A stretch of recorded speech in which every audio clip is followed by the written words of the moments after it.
Hey guys, welcome to Shally's Alley. You are live. It is April 19th. Oh, are we getting an echo there? No? All right. So it is April 19th, and this is Shally's Alley. Before we kick off, I want to say thank you once again to Jem for being generous enough to essentially pay for my restream and keep the lights on. As everyone knows, this is a volunteer effort. I don't make any money on it, but it does cost money to run the show. So really appreciate that. Platform is a great tool I've used in the past, so I wouldn't endorse it if I wasn't part of it. So thank you, Jem, for doing that. And the next up, our special guest today is Chris Rosenau. You may have seen him around in industry events and so on. But I wanted to bring Chris on to talk a little bit about the future of sourcing careers in the enterprise, industry outlook, and maybe dive into some metrics and what he's been seeing out there that is most helpful. Chris has a long career going all the way back to Microsoft, which is where I believe that's where did we meet at Microsoft, Chris? Yeah, we met at Microsoft, and I'd been at Amgen and PwC before then, but we connected at Microsoft and spent a few years there chasing folks.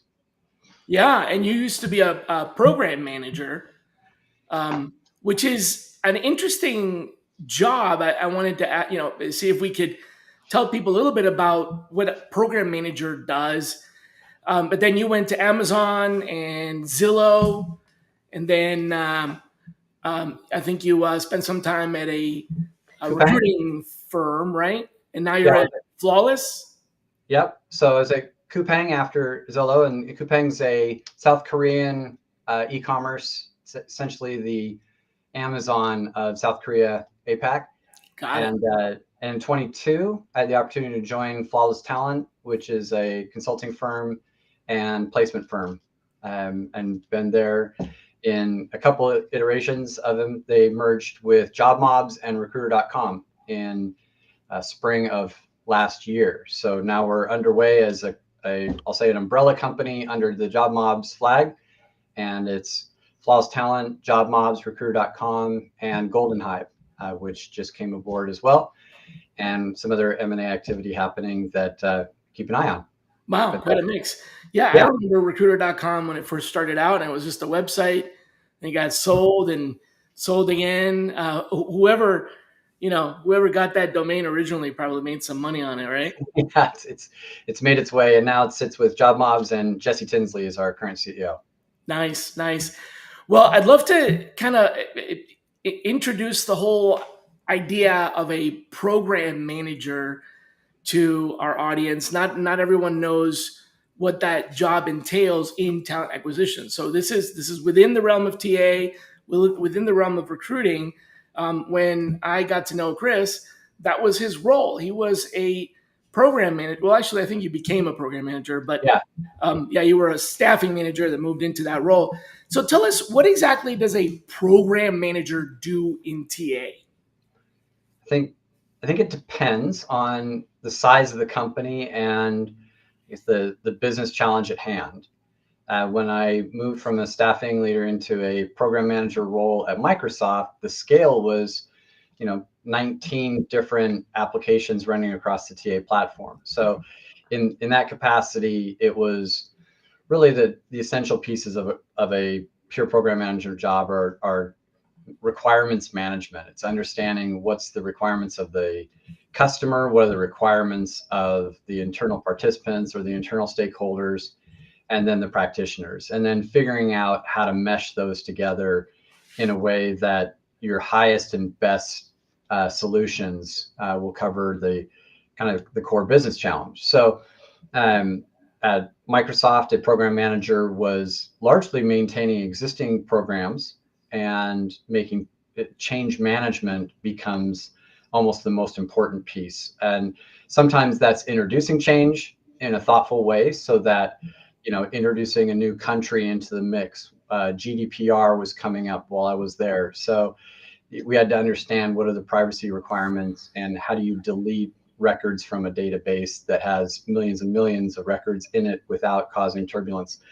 Um, in a smaller setting, a program manager might be the person who runs in TA the reports or the dashboards, or it Oh, might be a referral program. So so let's take the example of an employee referral program that so they oversee the entire employee referral program. Got it. yeah, so you'd be responsible for, okay, so what are the objectives of this program? What are the constraints of it? What are the uh, day-to-day realities of how does a recruiter tag somebody as an employee referral? So essentially you have to understand from the very first step of, Systems, yeah, you've got this the platform practices. and the systems bit, and then you've got the people bit. How do you get the right people in the room and understand what it is that they do on the desk level with regard to an employee referral? And then how about the HR team and how do they get into the HRIS, and how does payroll get involved to pay the referral to the person who made the referral? And then you have policies, which referrals are eligible. Policies, practices, Yeah, programs. Got it. I'm yeah. starting to get the picture.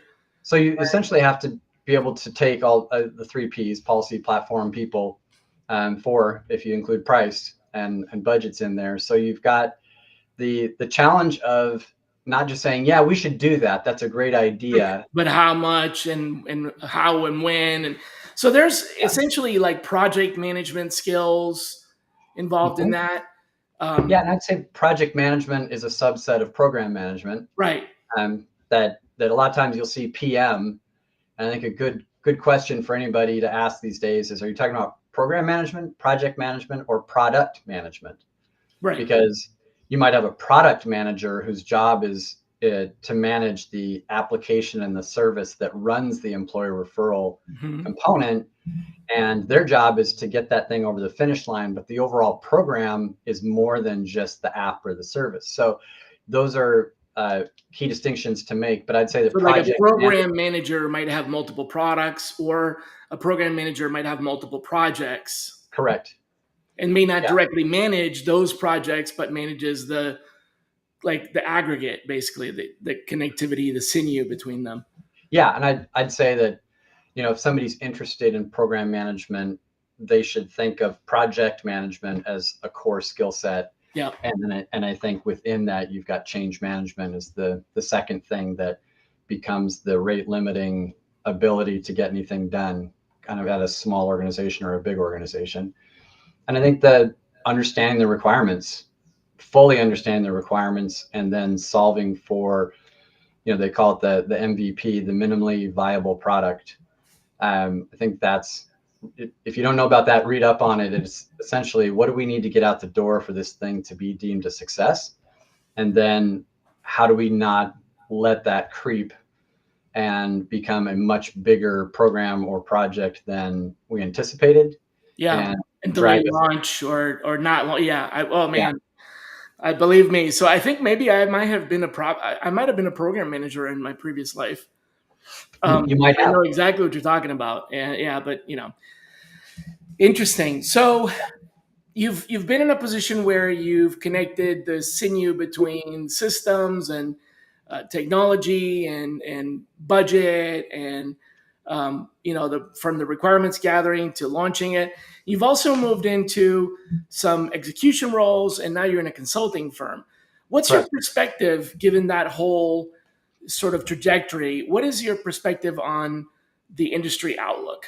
Where are we headed near term? Oh, wow. I think after 22, I think the hope was that TA would come roaring back in 23. And a lot of us crossed over from December of 22 into 23, ready for workforce plans to open up. And, Mhm. the messaging kind of inside corporate and outside corporate really turned into, well, we're not sure yet. And I think, we'll know at the end of this quarter. And then it was the end of Q2, and then it was the end of Q3, kind of Right. before Yeah, industry. like the headcount wasn't released until like Q3, Yeah. right? And and I think we've seen pockets. I would say the climate right now is in in in some ways it's the strangest climate that I've seen since I've been in TA, in that Oh, definitely. there's so much angst and terror on the corporate side about how are we going to execute business plans. We don't fully know what our cost of goods are, and how many resources we can apply to this project, or if we're even a go. At the Yep. same time, we can't just sit here and not move. And so there's this phenomenon of companies standing on the gas and the brake at the same time. They're just kind of this Doesn't panic. that usually result in spinning the wheel? Exactly, or burning out the motor internally. burning burning rubber, but not in Yeah. a good way. So Oh, I think yeah, that's the corporate side, and then on the TA side, you've got so many talent professionals that are kind of loose and free in the market still from layoffs, and you've got the folks in house who may be saying, typically in a market, I feel comfortable putting feelers out and starting a search and moving out, and I had a sense for what that would look like.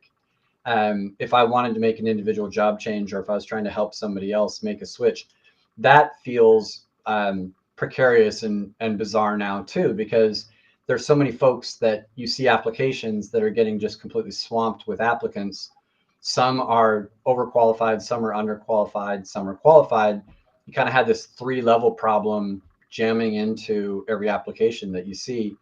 And there's this corporate fear of, I need to hire just the right person because I only get one bite at the apple this year. So I'm going to be super picky about right. that hire. And they might be hiring for qualifications. They might be hiring for cost. It's like, well, geez, there's so many folks. I can get somebody who's a little lower on the price scale and make an investment in them rather than get the person who's immediately ready to go. But then I got to train them. So there's some of the same fears that you'd always see in company hiring, but it just feels super amplified, and there's a kind of a picky and moving slow factor on some of those recs. Definitely feeling that. But Yeah, wouldn't you say then, based on what you just said, that this would be it's a perhaps a good opportunity market for someone who might not have had a chance at that bigger role because of what you just said, so they might get hired um, because yeah, they're at a lower level and they're trainable, and that would be a good opportunity for some folks. Or likewise, if you're going to go through this very rigorous process that is even more uh, selective than normal, maybe if you get hired now, this might even be a stronger opportunity, right? Because it's like people are being more careful. So isn't there a positive outcome that is like this may be it? They're definitely trying times and challenging times, but if you get the right job now, this may be a much better job than, say, I'm going to go out on a limb here, the people who took jobs in 2022 where they were just throwing money everywhere, and you took yeah, the job for the money, and then you ended up, guess what, on the street, because sure, it paid well, but then those companies that were paying high dollar, they're not around anymore, or they're the ones that had the layoffs. So yeah. maybe there's an argument that this is a better opportunity. It's harder, but it's a better opportunity. What do you think about that? I think you're right. There are kind of, like I call, the three-level problem. There's the regular population of folks that are always kind of shooting up for their next job, Right. and there was kind of always this level of constraint that you were expected to show, or restraint or accuracy as you were shooting up. That if somebody saw your profile or your resume and they're like, okay, you're not qualified, like, why are you applying to this position? I think that's happening more broadly now, and I think people are a little less discriminate and a little more desperate, frankly, on some of those attempts.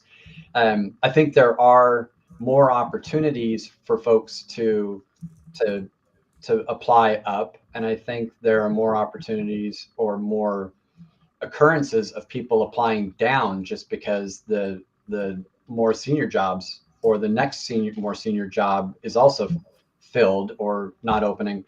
So from my standpoint, it could be a better time. I think the key is, what do you communicate in your resume and your correspondence that helps a recruiter or a sourcer understand why you're putting yourself out there in front of folks. So So you're if you saying address the the gap, you're overqualified objection before it even comes up.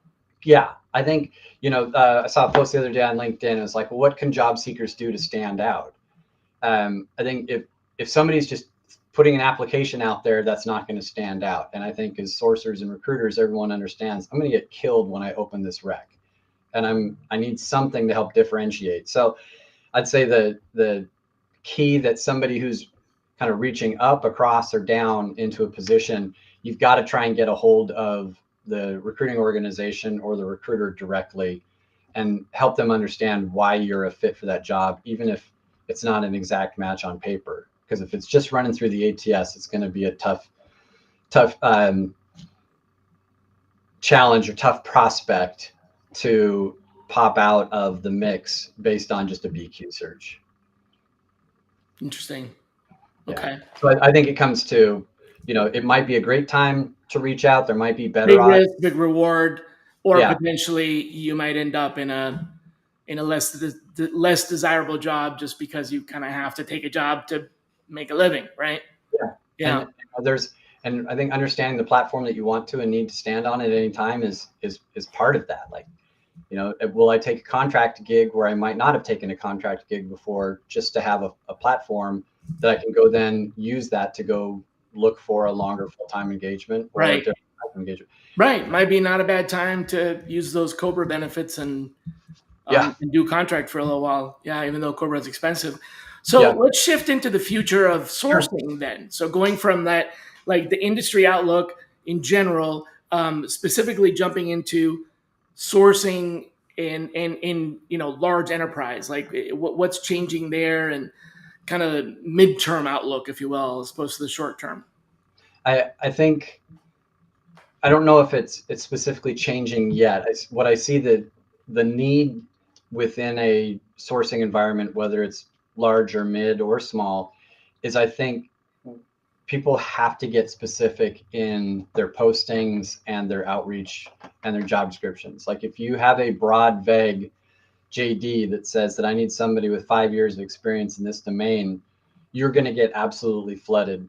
If that's the most precise that you put out there is kind of the general umbrella requirements, and you're not able to speak to more of the skills and attributes component of what's the success criteria, you are going to get a lot of applications. You're going to have to wade through those, which is going to take more time and bog you down, and you're going to be less responsive and less effective as a sourcer and recruiter. So it's in our own best interest to be very clear about what we're looking for, given the fact that we're kind of at a To 3 times reduce that sort of volume. top of the funnel overreaction, the Yeah. over applies. Okay. Yeah. What So about I don't think it's AI that's going to make sourcing better right now. I think it's being very good at spear fishing as opposed to big net fishing. well, that's kind of how I define sourcing. So Yeah. um, Well, I mean, there are sourcers who just throw big nets with a LinkedIn search or, oh, right. Okay. That Boolean, makes sense. and then they just try and wade through, what comes in. And I think, good sourcing is good detective work. And I think there's, have you written a compelling business case for someone to join your company versus, I like your resume, we should talk. I think that craft work up front will become more and more important as we go, partly because there's also just so many people in the market who can do large volume search and just churn and burn, that's not a differentiator professionally right now. Okay. So it's the ability to find that needle in the stack of needles, which, once again, I mean, that's practically how I started my third book. Yeah. Is my definition of sourcing. What about the outlook for enterprise sourcing specifically? Like, the big FANG type companies that hired 1,000 people. I don't think that's going to happen again. Do you? I don't know that it can. They say history repeats itself because nobody listens. Right. Maybe Maybe maybe like down the line, but it might. I think the the phenomenon that I saw in FANG and in tech, at least, and I think this is just kind of a human phenomenon, is that if you have a swimming pool filled with 100 fish or 1,000 fish, and you've got recruiters that have a responsibility to hire a certain number of those fish or find a certain number of those fish every month, the business is saying, please bring me more fish. The business response over the past 5-10 years has been, okay, we need to put more fishing poles in the water. And so you Right. increase the number of recruiters standing around all vying for the same number of fish. Guess what the And fish do? They swim to the yeah, other side of the lake. yeah, they're like, let's chill, right? They're like, And this is too busy for us. yeah, it becomes kind of a Shark Tank melee. And so the phenomenon was, especially in tech, oh, we just need more recruiters, to the point where you couldn't even get near the pole. You were just basically throwing a line from 50 feet back, trying to get it into the water. And that phenomenon didn't add any more fish. It just increased the number No, of but you know what recruiters. though? That is really bad leadership. I'm sorry, it just is. Yeah, Throwing more people at the problem is never. It's just never a good solution. You don't win by just having more people in any job, in any industry. You've got to get smarter about it, give people better tools. And I think that's what we're seeing now. That's my opinion, is that yeah, what we're seeing now is finally we're paying attention to the quality of the tools and the utilization of them. Where it used to be, I remember companies would just buy everything, and you would go in, and as a consultant, I would go in and they have like 17 different tools in their tool stack, and they got two recruiters that use one and three recruiters that use the other, and most of them aren't even really well utilized. And it's like, let's just hire a bunch of people and give them all these tools. So now you got a bunch of recruiters, a bunch of sourcers, and a bunch of tools, and still nobody's really doing a really good job. So just adding people, let's just hire more people to hire more people. That's never worked, especially now, but it just never worked. So it yeah. was bad management to begin with. It's really bad management, especially because all they did is just cookie cutter work, very repetitive assembly line.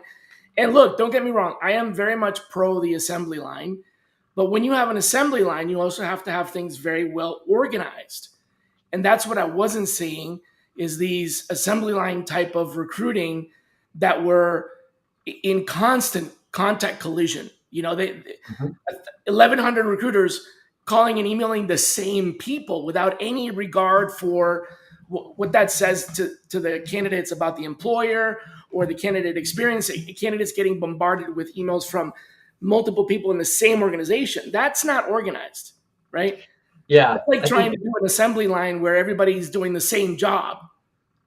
yeah, with either with different tools or different dimensions, Yeah, right? no specialization, exactly, no nothing. Yeah.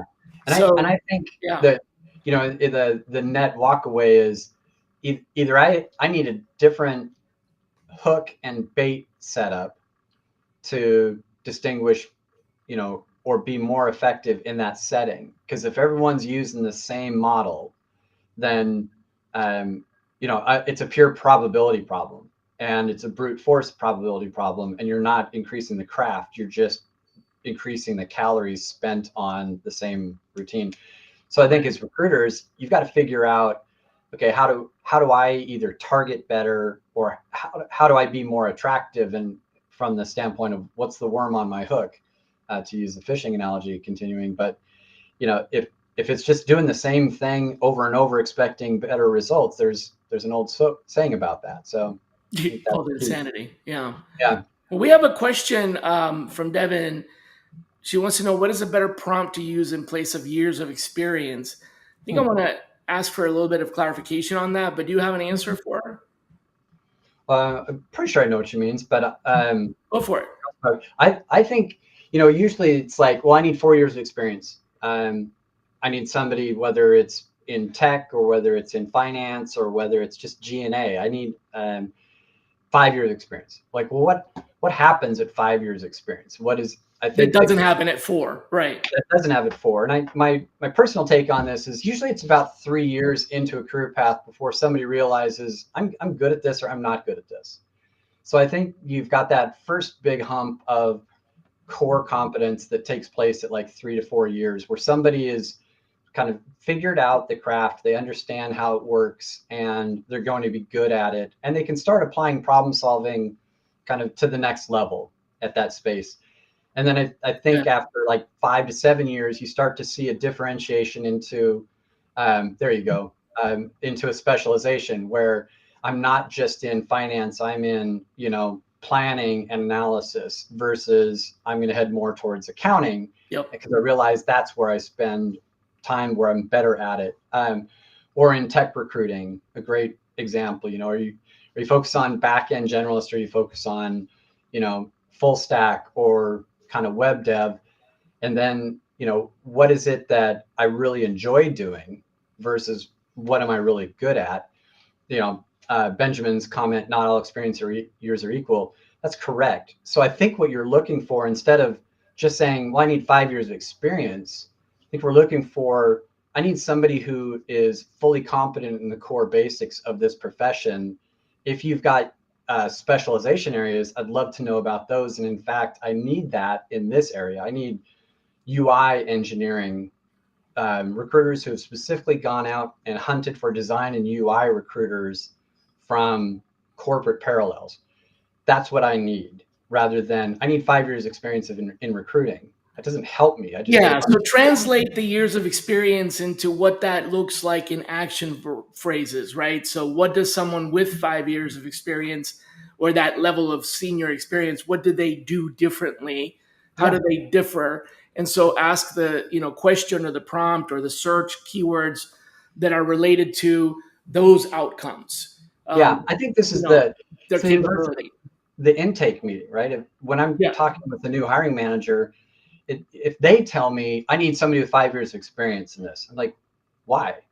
Like, what do they have to be what are they? capable Right. of doing? What are they going to do inside your shop that somebody else isn't able to do, or you need more of? So, if our job descriptions just say 3 to 5 years of experience in this field, like, well, what do I really need them to be able to perform? Do they have to be able to do a specific type of task, or do they have to understand, like in coding, can they actually do their own manual memory management?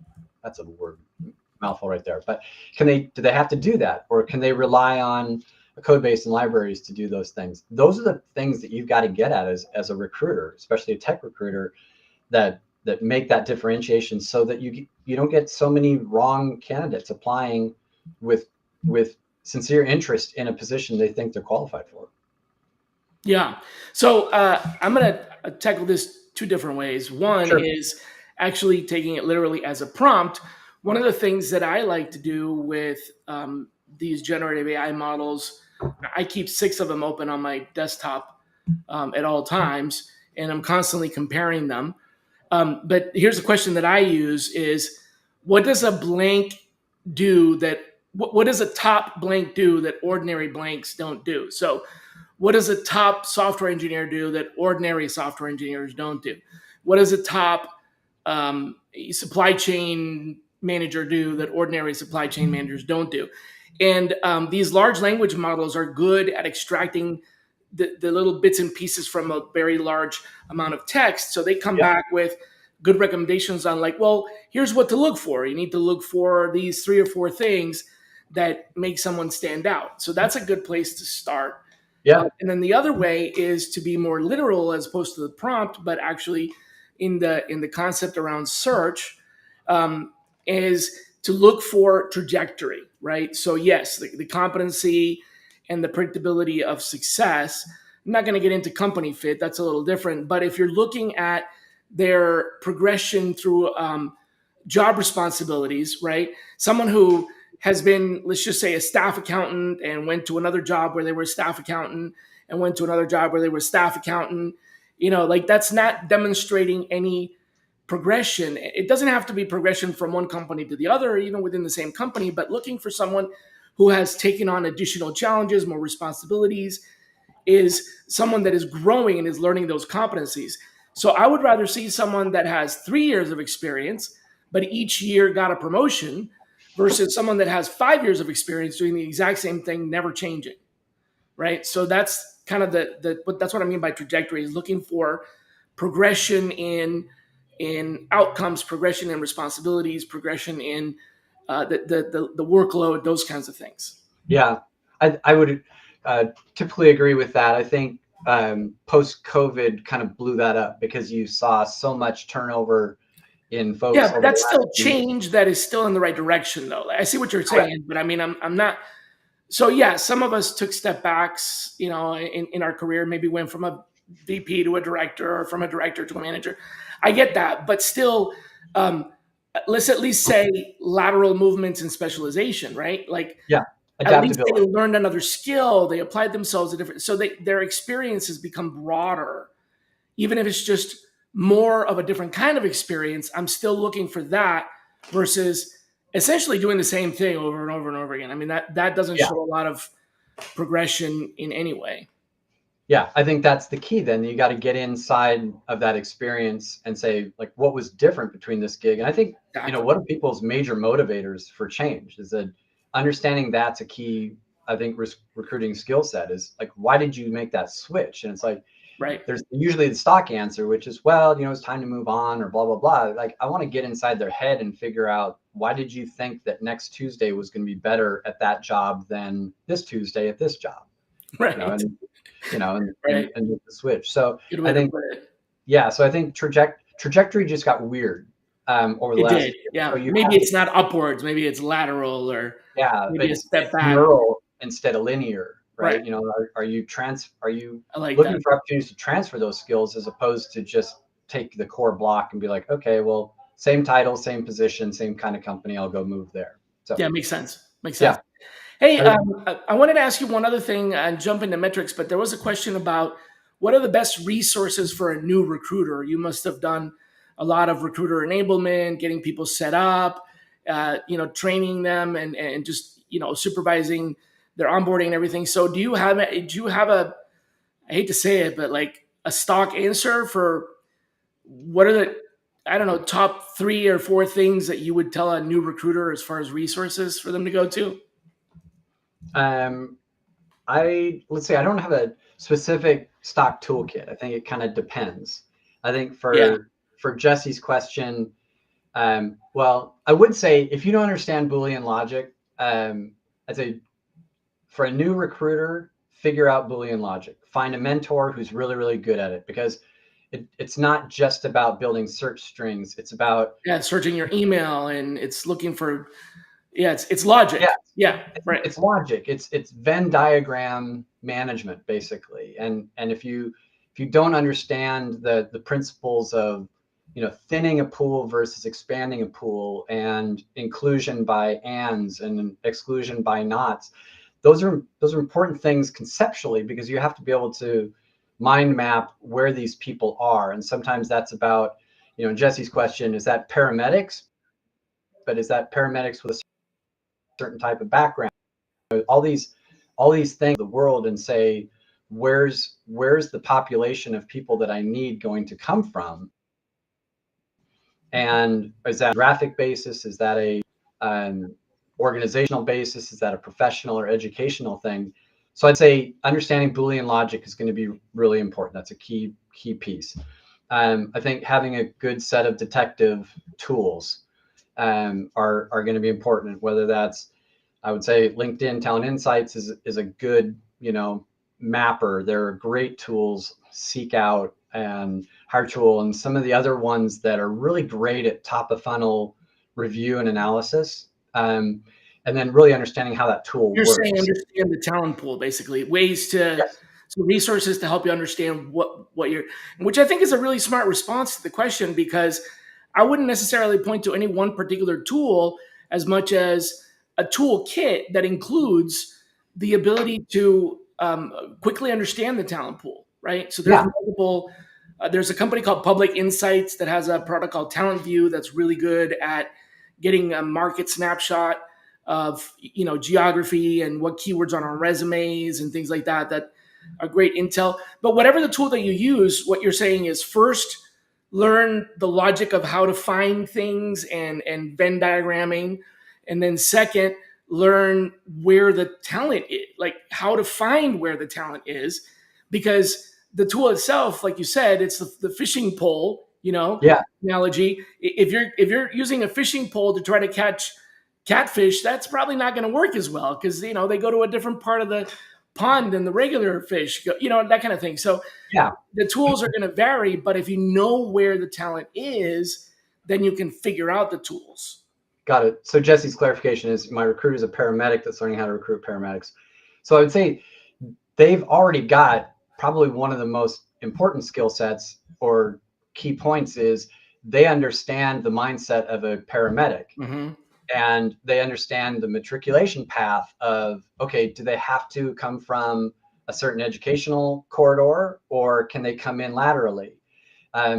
The other piece that I think recruiters sometimes miss or it takes a while to figure out is I don't want to just know where these people are in the market. I want to know how they got there. How they got there. So if Definitely. I need a recruiter that has 5 years of experience, then I want to look at those companies that have other recruiters or other paramedics with 5 years experience, but I also want to know who they hire from.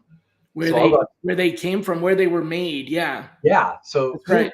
who hires the 3 year paramedics and where do they hire them from? So understanding your food chain, in that sense is super important. And I think your toolkit keeps you from just wandering out in the wilderness being like, are you a food chain? Are you a food chain? I think that you can spend all day on searches that don't yield viable candidates. Mm-hmm. He is, and if everybody else is looking for 5 year paramedics and you're in this shark tank with all those folks, jumping to that next layer up and then catching people who are at 4 years or 3 years and are ready to move, then you don't lose those paramedics to your 5 year employers for another 2 years.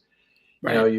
You're catching them before they make the move that is going to lock them in for 24 or 36 months into their next gig. So your investment might need to be a year up the food chain. And I think having a new recruiter understand that they have to be a detective before they can do anything. They've got to be curious about where those people are made and how do you catch their interest, and can you convince your employer that this person's worth a bet a year early or two Yeah. years early, and we cook them in-house instead of trying to buy them later. I want to add to that and say something. This might be a little controversial, but I like that you have to think like a paramedic to find paramedics, but you don't have to be a paramedic. So Correct. just think like one. I mean, lucky this person already is, so they probably easily can transition to thinking like one. But even if you're not a paramedic, you can think like a paramedic. But here's the thing that I was going to get to is the moment that you jump into a ready-made database, you're already at a disadvantage because if you're using a ready-made database, that those tools are designed to expedite. In other words, they're designed to make your job easier and faster, but they're not designed to replace you. Or even if they try to, they're really not capable of that because there's so much more to recruiting than just finding a name in a database. So don't assume that there's going to be a source that you can go to in any industry that is the answer. And this is the biggest in my 28 years of doing this. This is the biggest mistake recruiters have done generation after generation is to become dependent. And when I say dependent, I want to be very straightforward, addicted, okay? Addicted and dependent on one source and one source only. It used to be headhunter.net, then it was, Hot Jobs, then it was Career Builder, then it was Monster, then it was Indeed, then it was LinkedIn. If you become dependent on one tool, what happens is when that tool deteriorates or is taken away or goes out of business, or when it's saturated with competitors, you no longer have a competitive advantage. So there isn't one single place that you go to. It's more around the lines of learn how to make your own tools first. And it's slow. You're not going to learn how to make your own tools from day one.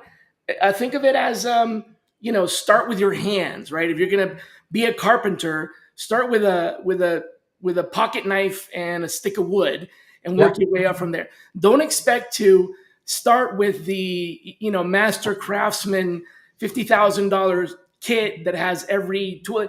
Guaranteed, you don't even know half those tools or what they do. So build your toolkit a little by little. And someday you'll be able to afford the Master Craftsman Toolkit. And then you'll be able to do so much more, so much faster. But you can't just jump into the Master Craftsman Toolkit from day one. Well, and I think Sorry that, to reach from the pulpit, but I just see this too much. yeah, well, and I think that the risk is for a new recruiter who goes into a really robust toolkit, it's possible for them to operate not even really understanding what is happening under the Yeah. hood, right? And so then they never learn kind of the discipline of Right. how to be a searcher or how to be a detective, and then appreciate. And I think this is the beauty of AI, is that if you go into AI and you don't know what it's doing and you don't know how it's working, you take the results and you believe that they're accurate without understanding the risks of how it built that Mhm. list. And so I think understanding what is a tool is actually doing, part of that's prerequisite on, do I understand, like, again, that search logic of how this thing includes or excludes people based on my criteria that I give Right. it. I think, just wanted to amplify your point that to be a good recruiter of paramedics, in Jesse's cases or anybody's case, Devin had the comment about transferable skills. It's that I don't need to know how to be a paramedic. I need to know kind of where they come from, how they think, and what makes a great one versus a good one. That's part of my differentiators. And that it's not a matter of a hiring manager telling you you can't be a good recruiter if you've never recruited paramedics before. If I'm a Yeah, great I don't detective, buy that.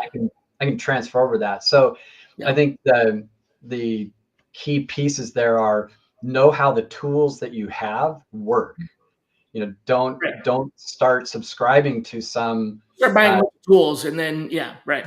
method of it, because essentially, uh, I might have a brilliant carpenter who's got a fantastic set of tools. They need to be able to work with a hammer and chisel if that's all they've been given.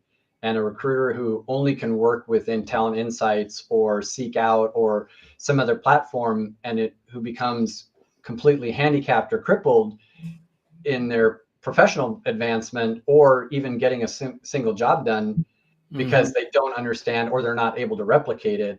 Like, give them a phone book and a phone and see if they can recruit used to be the test. And I think to some extent you still have to be able to go back to that conceptually, to be a good recruiter.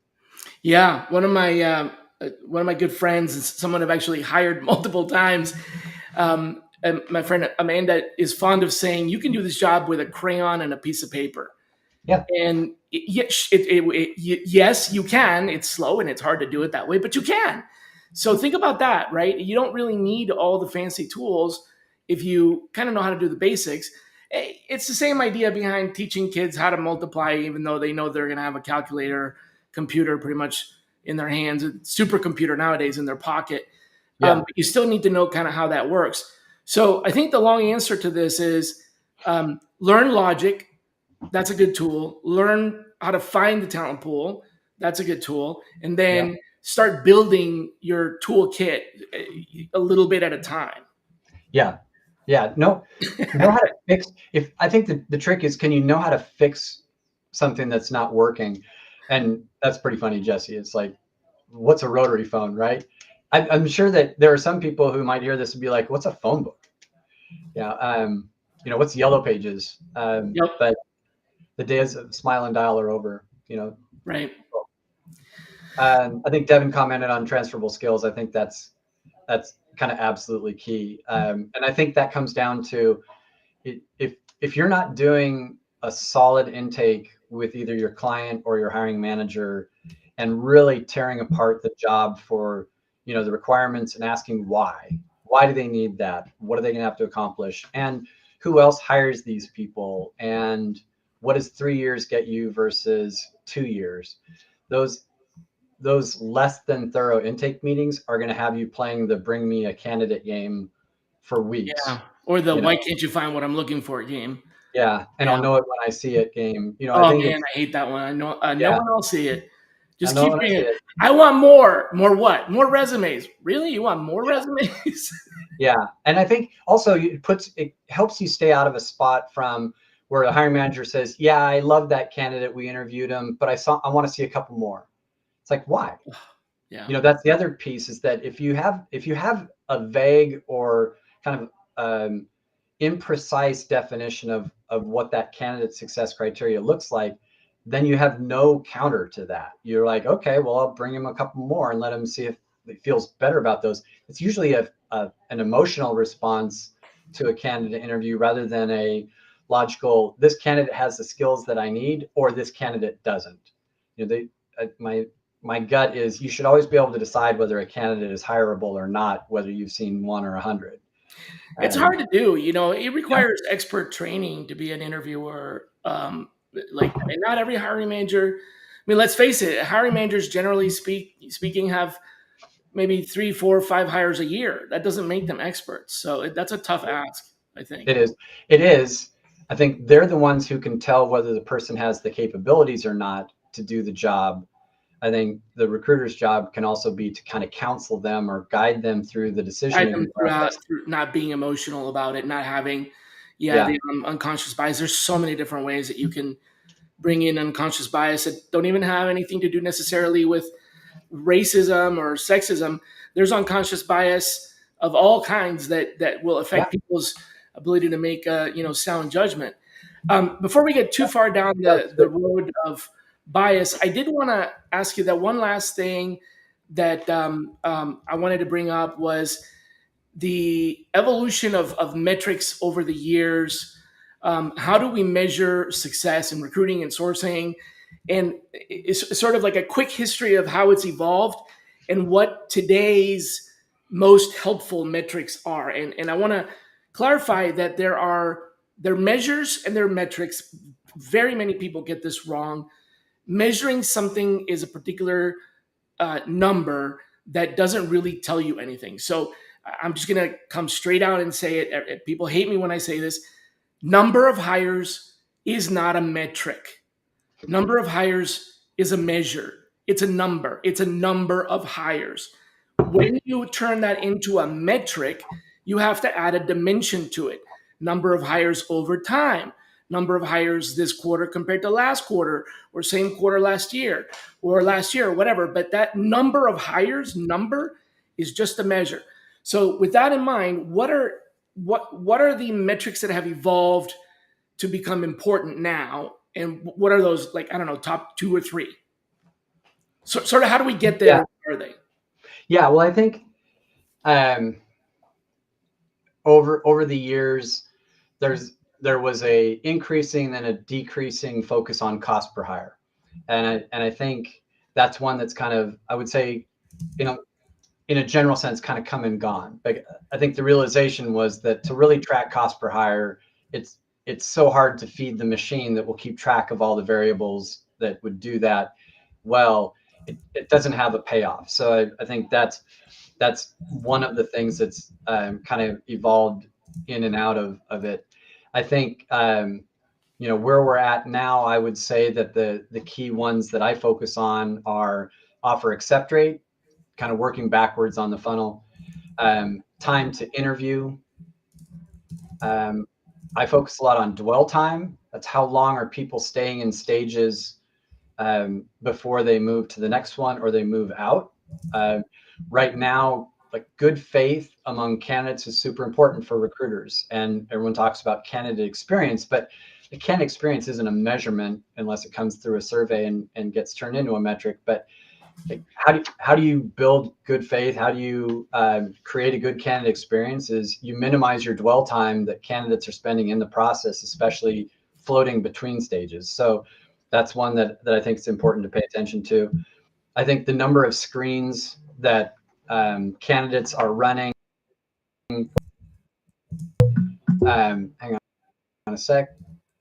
Oh, that's you. Somebody's All right. coming over the top of my notifications. Yep. Um, Weeks to get to the throughput. I think I skipped over interview to offer ratio. Sorry, so I'd back into that as well. And then at the very top of the funnel, I'd pay attention to not just the number of outreach that somebody's doing, but what's their favorable response rate. How many of the candidates that somebody's reaching out to um, are responding and interested in talking with them and deemed qualified. So I think there's probably four things that I 4 or 5 things that I would pay attention to as a recruiter or a TA leader that ultimately tell me is my engine running well, and I can do that pretty much on any search, on any profile. So, offer accept rate, obviously, Yep. that's going to help you with both ends of the funnel. It's going to be higher quality in, and by quality I mean better match to the requirements, tighter intake process. Tighter process in general is going to reduce your offer decline rate. Yep. Higher matches is going to increase your offer accept rate. Everything from like better comp or better complete packages, all of that is going to help. So I love that one. Time to interview is a really good way to measure your recruiting process. And time and stage, what I really like about that is that you are now in that time and stage, you are holding hiring managers accountable. And what I hate to see the most in metrics is TA leaders that are punishing their recruiters by using only metrics that are related to the recruiter, right? Like how fast can you source, how fast can you, all these measures that are being applied just to recruiting. Time and stage is also the responsibility of the hiring manager, and I think we need to include at least one metric that holds hiring managers responsible for their end of the process. So I really like that you have Yeah, that in your top five.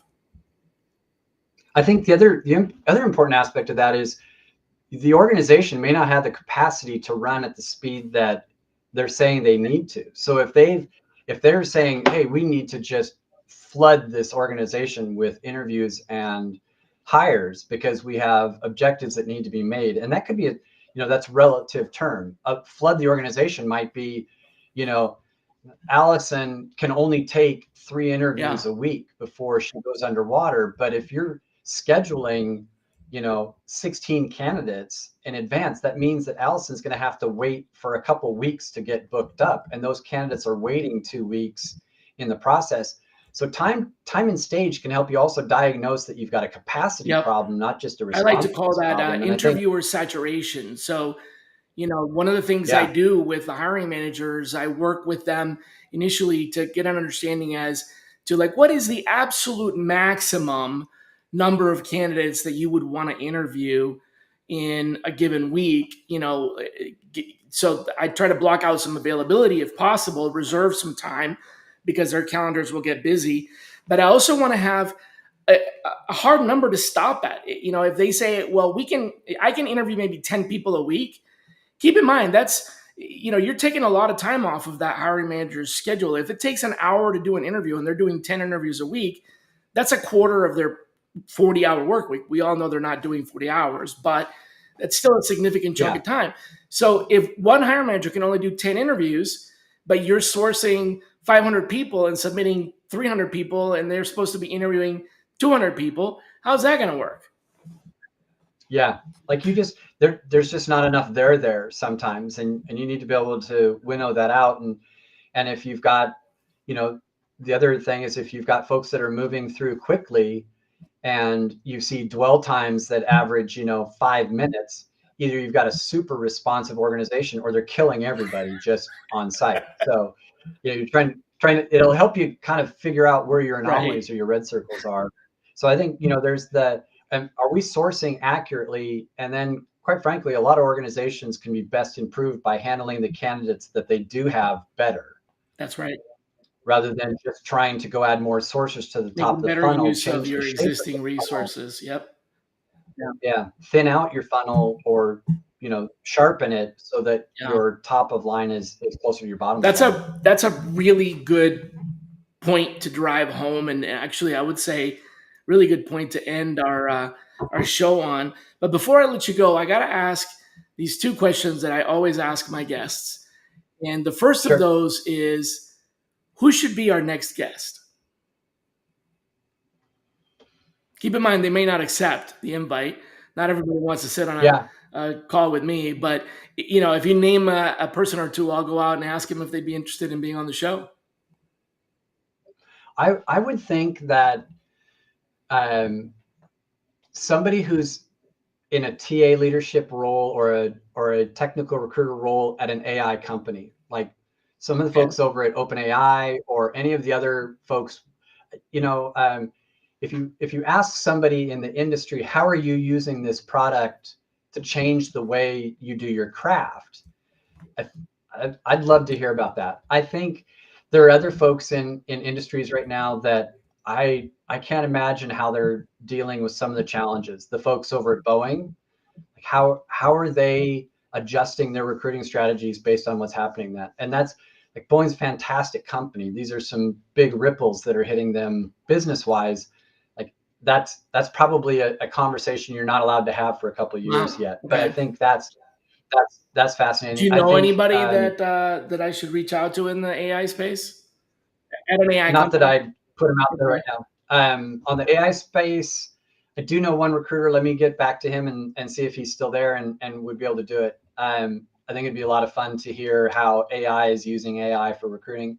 Yeah. Um, and I think the other place is healthcare, and somebody who's at a TA spot either over a healthcare management organization or within a large hospital organization has to be just sleepless nights. And then I think supply chain and logistics is a really challenging space. So let me think if I've got a couple names Okay. there for either healthcare or supply chain, because I think trucking, shipping, operations, logistics, they never slowed down through COVID. They became more challenging and more, Yeah. problematic. But certainly as industry sectors, they're hiring a lot of folks who sloshed out of tech over the Oh, last few okay. years. And I think not paying attention to those spaces is probably a detriment. Yeah, so those are my thoughts on who Good, good, good, next. good. Some So, and the last question is for a lot of folks that watch the recording. Unfortunately, even though we try to get most people to show up on Fridays at 1, not everybody has that luxury, Yeah, and also in other parts of the world. So, what I like to do is leave them with a really good, thought-provoking idea. So, is there a question that you would like the audience to ask themselves to start, something for them to chew on and think about? Not an answer, but a question for them to think about. is this about their craft, Anything. about recruiting, about anything? What would you like people to really sink their teeth into and think deeply about over the next few days? Hmm. Um, I would pose the question: Are do you really have a craft? Okay. Do you have a method to your work? Have you replicated something else that somebody taught you, and you're just doing that over and over again, or do you have values and reasons why you do things the way you So, do what are them? those? Right. And What are your values and can you reasons? Okay. identify those? And if they're not there, if you're not sure why you're doing something, but that's how you learned it, really question it. And Good. I would say, and how organized are you in that process? Because I think brute force and speed can sometimes give us the illusion that we're being Right. productive and Spinning that effective. wheel. Yeah. Yeah, motor sounds cool, but so really kind of thinning down your method Cool. uh, to the Well, most thank you, effective. Chris. Some lots to think about. Great conversation. Yep, Very, very nice to have you. Appreciate you giving us an hour out of your, I'm sure, busy schedule. Thanks to all of you it who was my tune pleasure. in. What's that? It was my pleasure, and thanks to the folks online who asked the questions, and hope to see you around soon, Tim. Absolutely. We might have you back on the show if you'll have us. So Sure. thanks to everybody for participating. We will see you next week on Friday.